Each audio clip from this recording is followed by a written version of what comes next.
It's a great day. My name is Che Brown, the Happy Entrepreneur, and welcome to the Happy Entrepreneur Show, the #1 business development and revenue-focused late night show in the country. We're really on a mission, and our mission is to empower.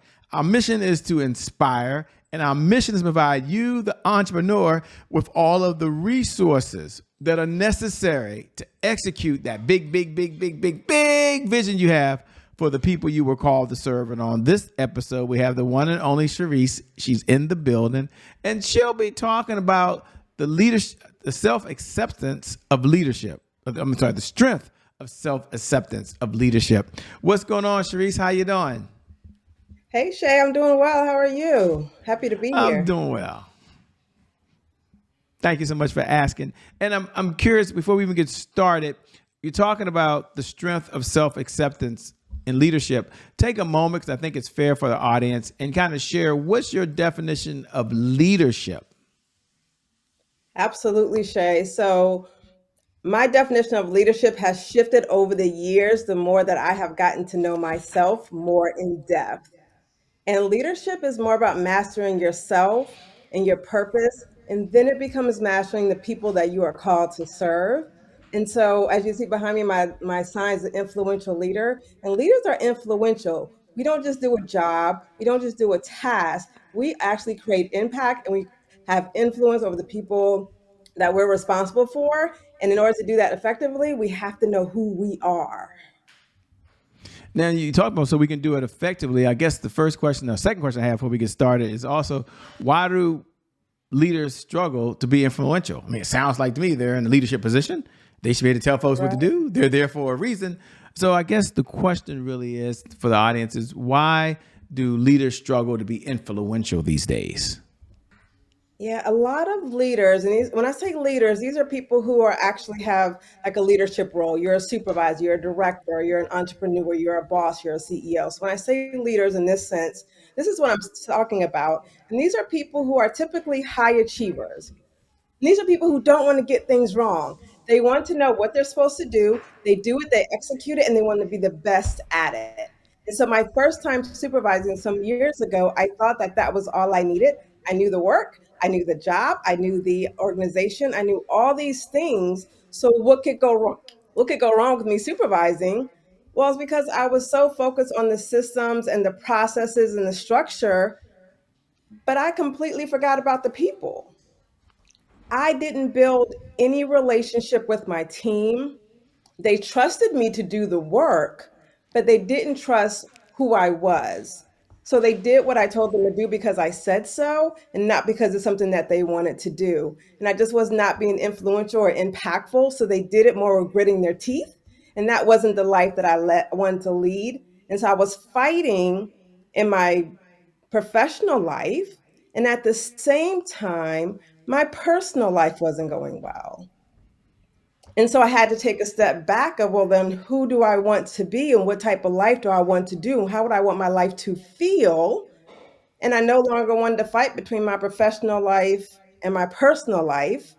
But because I didn't get a chance to learn me, I was inadvertently putting that on the people I was serving, which was my team at the time. And you talked about being able to find that balance. We're going to get into the strength of self-acceptance, but I'm curious, you talked about balance. Is there such thing as a work-life balance? Does that even exist? What's your view of the world? I think we have to get into a rhythm. I don't know what work life balance means, but there is a rhythm and there is an understanding. And I think as I navigated challenges in my personal life and as I navigated even the job market, pay going up and down, I'm a supervisor, now I'm a line worker, now I'm just here, right? And all these things are changing. I had to stop and think, well, how do I want my life to feel? And no matter what environment I am, no matter what my salary is, am I still being the type of person that I want to be? What do I care about? And as I navigated different relationships, personal and professional, different jobs, income changes, and navigating all those things, I started to ask myself, what do you care about? And then what are you fighting for? And I had to fight for me. And what that looked like was I had to fight for my time. How do I want to use my time? Who do I want to talk to? What people do I want to have in my ear? What environments make me the best and challenge me in good ways? What do I want to learn? What feeds my soul? And all that goes into my time. So if anything that goes against that, now I am not being honest and authentic to myself. And now it's time for hard decisions, hard conversations, just whatever applies. But I need to get back to the core of me, which is how I want my life to feel, looking and moving forward. And that's caring about my time. I love it. And before we get into the strength of self acceptance for leaders, which I want to talk about, now it's probably a good time for folks to kind of know who you are. I mean, I know you're famous. Some folks already know who you are. Some folks have already Googling you right now. Some folks saying she's making sense, Shay, but they don't really know you. So take a moment. You probably know the question already, which is, who are you? I think that's fair. And what's the backstory that led to that defining moment where you said, you know what, I'm raising my hand and helping folks really understand leadership and find the strength of self-acceptance? Yeah, Jay. So, I grew up, we all have roles growing up, right? And I grew up the responsible child. So I was the only daughter with an older brother. And my role was to have a successful life, go to college, get a good job, and just live your life.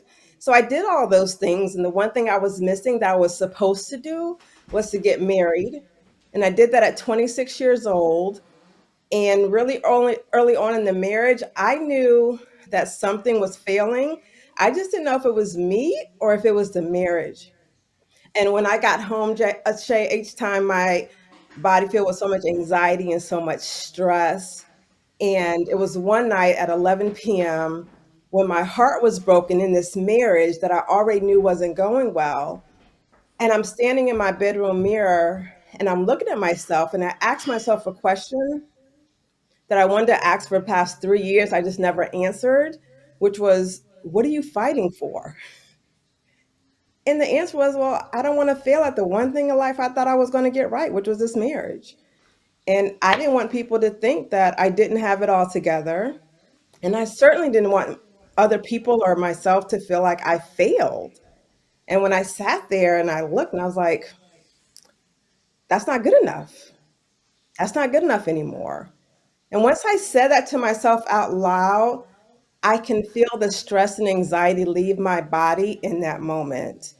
And when he moved out of the house a month after that, I realized I had not slept in 3 years. And it was also in that moment I realized the depths that I would go through to fight for everyone other than me. So after that, I was like, I never took on task anymore just to prove that I could do it. I never said okay when someone said, hey, Charese, you'll be great at this. If it wasn't in line with me, I said okay. And so since that time, I've been married for 14 years. We have two daughters. I have a thriving business. I have a stress-free job. And I run my business, CJ Counseling and Consulting Services, focusing on influential leaders.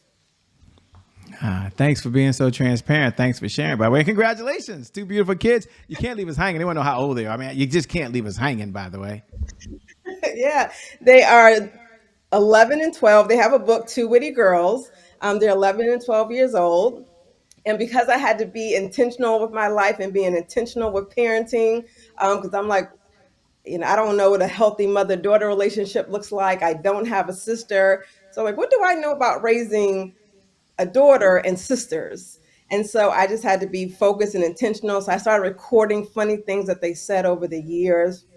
We decided to put it in a book. So my daughters learn some work ethic, and once a month we'll go to vendor fairs and they'll do their pitch and they'll do their sale and ring up sales to sell their book, and they'll sign and autograph them. So yep, two girls, 11 and 12, Kim and Kari.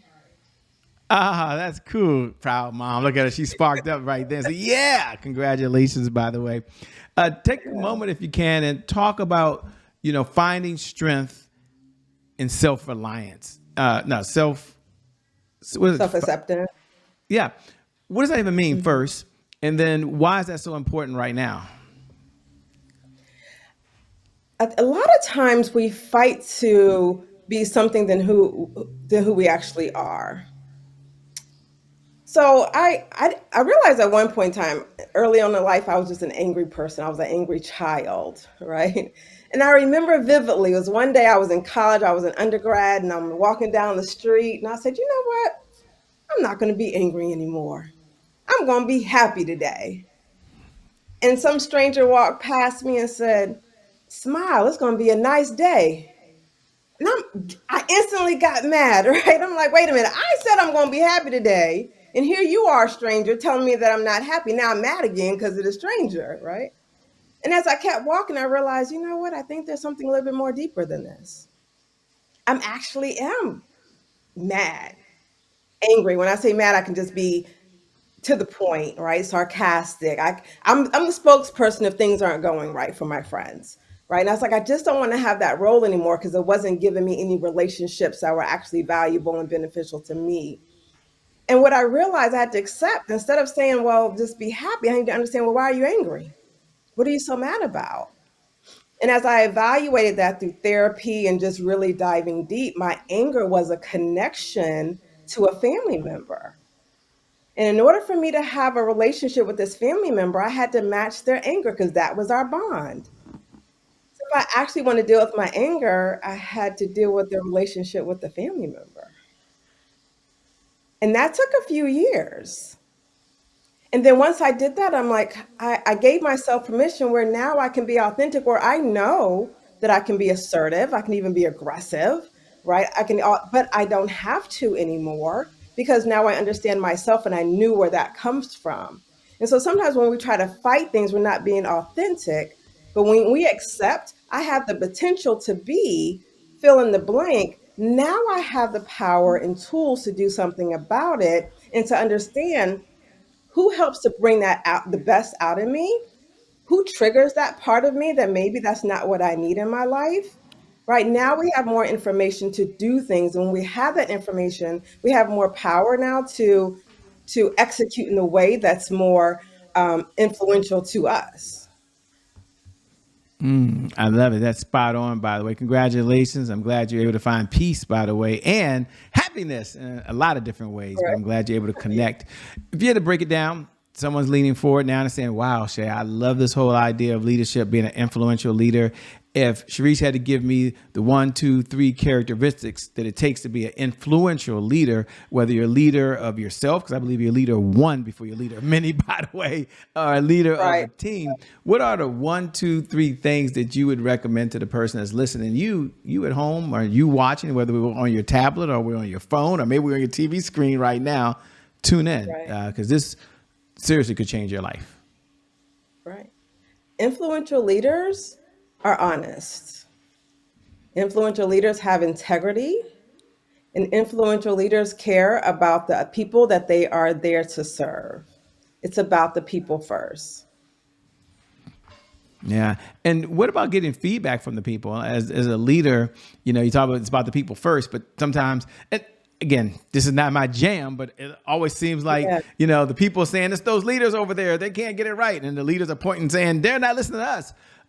How does one be able to step back and take the feedback, whether it's criticism or ideas, and, be open to it? Instead of saying, well, what do they know? I'm the one in charge. So I guess the question is, how does a leader who's being influential be able to differentiate between accepting the criticism or accepting different views of opinion without being overly judgmental?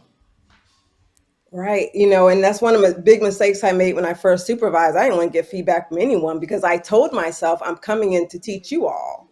But what Yeah. happened was no one told me they wanted to learn a thing, right? Some people just wanted to come to work, get a check, and go home. But I decided that you wanted to learn. And so I decided I'm going to teach you.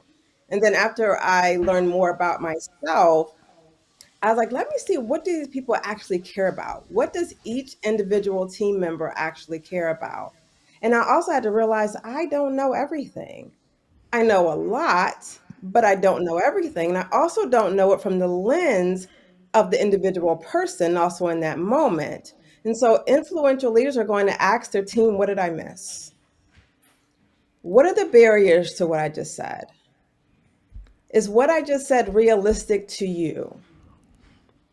If there's nothing right now, what we're going to do in a week or 2 weeks, we're going to check back in, we'll review this and see if something else came out. And let's see if anything that we didn't pick up right now as we're talk.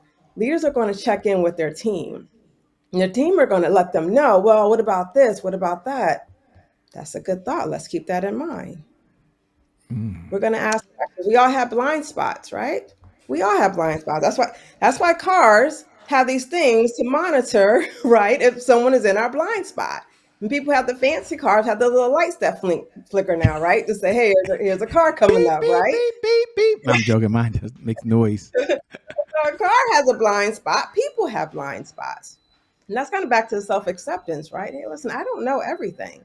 And that's why I have people around me to fill in those gaps. I just need to give them the space and safety to do so. And I need to ask the question and accept the response.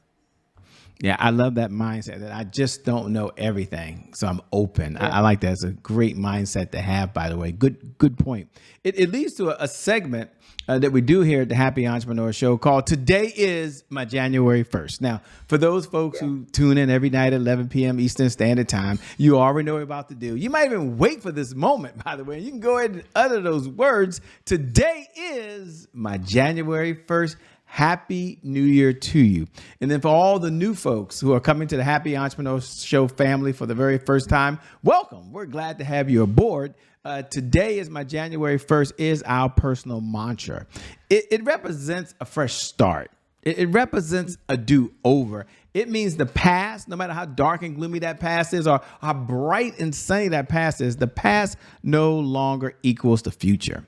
And so my question for Charese on the other side, although she shared a number of stories, is what's one of the times you've had a setback? Really a two-part question. Number one, when you hear those words, today is my January 1st, what do you hear? And number two, what was another challenge you had that was a setback for you, and how did you bounce back from it? Yeah, I know I mentioned quite a few challenges, right? But that's okay, Shay, because I have more, right? I have a lot of issues that I'm Yeah, going to what? work Your through. life is similar to mine. I've got a laundry list. No, I'm joking. I'm joking. Which one do you want from which year? Right? And one of the things I'm always conscious with is my relationship with my daughters. And my oldest daughter, my 12-year-old, she's the one who mimics me a lot in good ways, in those challenging ways. It's really hard to raise yourself, right? And so I have to be very intentional with our relationship. And she knows the challenges of that mother daughter relationship that I have to navigate within me.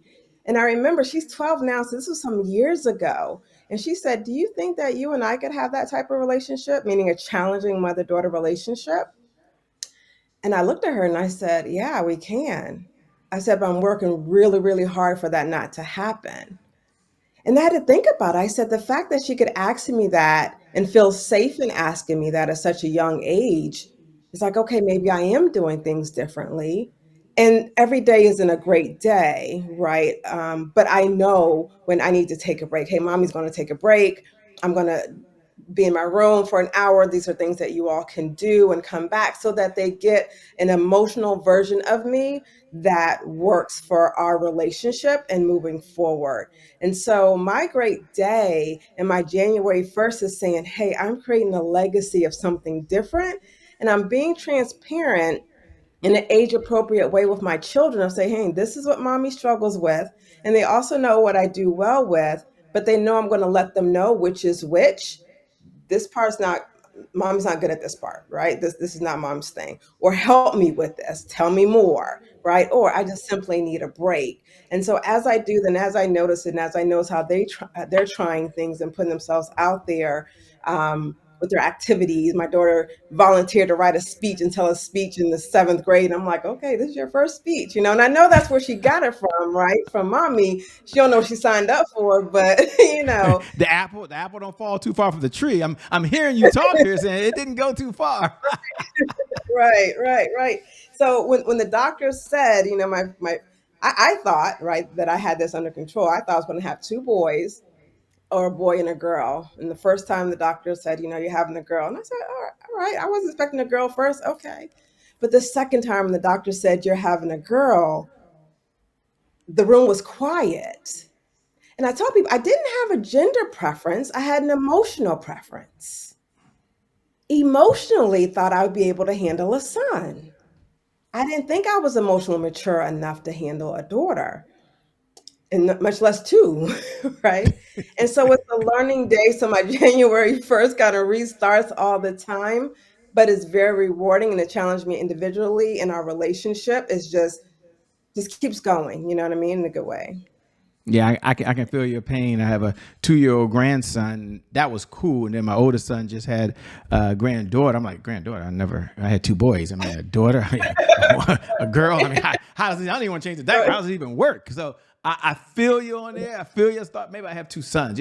Both have sons early Right. on. This would be cool. And my oldest is my namesake. I Hmm. was like, are you planning on having another one? I mean, I'm not trying to put pressure. He may be watching right now, but I'm sure they will. No, I'm joking. Let me come back to our regularly scheduled program.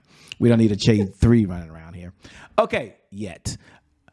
Here's the question I have as you were speaking and talking. I love to ask this question when I have time, and we have time now. And that is, what's one of the best pieces of advice you've ever been given? Now, I'll preface it for the audience to understand she's read countless books, ladies and gentlemen, okay? She's probably attended more seminars and watched more videos than she can even remember these days. And with the Hmm. access to AI and all the other stuff, it's kind of unfair. And I'm sure she had lots of mentors. But if you could on the spot step back and say, you know what? One of the best pieces of advice I've ever been given that I hold near and dear to my heart that I want to share with the audience is this and why. Please share. Hmm. My mentor told me, I was telling her about a challenge that I was having when I did a speaking engagement. And she said to me, she said, Sharice, always keep in mind that what you're doing and the position that you take, that everyone won't like it, and that's going to be okay. And that resonated with me because if I'm going to be influential, I'm going to be impactful, it doesn't mean everyone has raised their hand who's in the audience, raised their hand to say, yes, please change me. Yes, let me deal with my stuff in this moment. And so those moments when I have people who um, might get triggered, and now I can recognize those signs. I was like, a change happened in this moment. It may not be a change in action in this moment, but there's a shift that happened. And I'm glad now that I can be a part of it versus me thinking, oh my gosh, I did something wrong in this moment. In real time, I'm able to see the impact because of what she shared with me. Wow. I love it, Brian. Thanks for sharing. That's pretty cool. What do you enjoy most about what you're doing these days? Yeah, in my private, I'm a licensed therapist, and I focus on leaders. In my therapy practice, I advertise. I said, "Hey, I work with women leaders, high achievers, and just kind of define what that is." And so I always ask on my consultation form, do you consider yourself a leader? I'm an entrepreneur, and people will say yes. And then the next question is, why are you coming to see me? And the answers are never about how to be a great leader. It's always about how do I can be better in my relationships? How can I be better within myself? It never has to do with being a leader, which tells me that the work that I'm doing and the people um, that I'm called to serve are in alignment because they want to understand the core of them, despite their success in their business or their career or their chosen profession. And that just makes me say, okay, I'm doing what I'm called to serve. And it's also mindful of me that every day is work for me to pay attention to, right? And challenge and discipline myself in ways that are help me grow professionally and also personally. Yeah, as you were sharing that, I was curious, and audience might be curious as well. What does success look like for you these days? You seem to enjoy what you're doing, but if you had to step back and define success for you, for where you are, I know it means different things to different people where they are in their life, but for you in these days and going forward, what does success look like and feel like for you? I have this sign in my bathroom, and it says, "Right now, you're living a life that you prayed for." And I said, "You know what? I am." Right. And when I look at that, the job that I have now, I hybrid, right? I have my business and I also work. But my job, decent money, and I can't even say low stress. It's no stress. I work from home most of the days of the week, so I'm able to put my kids on the bus. A lot of times I'm home when they're home. Um, I make my schedule, so I get to do what I want to do. So in my family, we outgrown our house a year ago, so we moved a year. And as I come into our house, I'm thinking, this reminds me as a kid walking into my house with my parents. Like, wait, I'm the adult now, and my husband and I provided this for our kids. Like, this right here is success, and I get to monitor my time. I get to monitor my schedule. And remember, that's what my life success that I said some years back. I care about my time, and right now in this moment, I get to monitor my time and how I use it, who I serve, and who gets to, how we kind of balance that back. But this here is success for me. Yeah, cool stuff. As we come down the home stretch, a two-part question. Number one, what type of clients are you looking to work with these days, if any? I'm not sure if your firm is booked. And number two, how can folks best connect with you? How can they stay in this conversation over and beyond the time that you and I have right now? Awesome. Yeah. So I work in my therapy practice. I work with women leaders as individual one-on-one counseling. And my consulting part is the Influential Leader Network. So we have our Facebook community, just like the sign says, the Influential Leader Network. And every other Sunday at 8 p.m., we have our fireside chats. And that's for anyone, male or female. And fireside chats is like, let's set ourselves up for the week in a good way, right? And so whatever is on your mind, we're like, oh, here comes this Monday morning. I have this thing on my mind or this thing from last week. The fireside chat is kind of that blend of the therapy, psychology, and also leadership. So we get some clarity to kind of set ourselves up in a good way. So if you want to find me, all social media platforms, Charese Josie. The Influential Leader Network. We have our Facebook community there. And you can be on my email list and get the Zoom link, because the fireside chat is off of social media because it's private. We're just going to be comfy and cozy on a Sunday evening, just get some clarity, just to kind of get ourselves and work through the week and set our lives up the way that each person desires it to look like for them. Wow, I love it, by the way. Thanks so much for being on the Happy Entrepreneur Show. I appreciate it. Got a chance to meet you in person. And I know you can always make more money, but you can't make more time. So you're giving us the most precious resource you have, which is your time. So thank you so much for being on the show. Thank you for having me, Cher. I really appreciate it. It was a great time. Thank you. And thank you to viewers. Thank you for tuning in, by the way, because, well, without you, we don't have a show, by the way. So we appreciate it when you show up. For those folks that can do it on the platform, that make comments, we respond to every comment. If you're on a platform, I know some of you on the on-demand streaming platforms and so forth, you can't do it. But if you can hit the share button, or if you can just tell someone in your community about this particular episode, we really appreciate that. And I never get tired of reminding you every night at 11 p.m. Eastern Standard Time that, you're someone that's put here for a purpose. You're someone that has so much potential, so much greatness inside you. You really are special. There's no hyperbole here, okay? This is the truth. And no matter what's going on in your life right now, whether you're doing really, really well and you can't wait to get to that next gear, you're pushing for that next level, or life's hit you with the punch that you never saw coming. The one thing I know for certain is that today, if you're breathing, is your January 1st. And because of just that one reason alone, your best is still yet to come. Your best is yet to come. Your best is yet to come. With that being said, my name hasn't changed. It's still Che Brown, the Happy Entrepreneur. Make it a great day, everybody. Peace. Thanks a lot, Charese. We out of here. See y'all later. Thank you. Bye-bye.